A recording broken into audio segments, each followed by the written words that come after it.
मर्दों के 10 ऐसे राज जो औरतें नहीं जानती।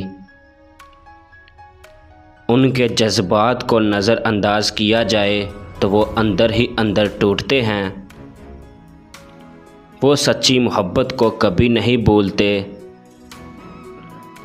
अगर वो मोहब्बत में हों तो बहुत वफ़ादार होते हैं। वो अक्सर अपने मसाइल का हल खुद ढूंढने की कोशिश करते हैं। वो भी चाहते हैं कि उनकी सुनी जाए बग़ैर जज किए।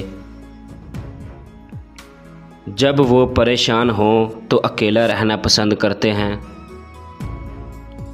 वो हमेशा मजबूत नहीं होते, बस ज़ाहिर नहीं होने देते।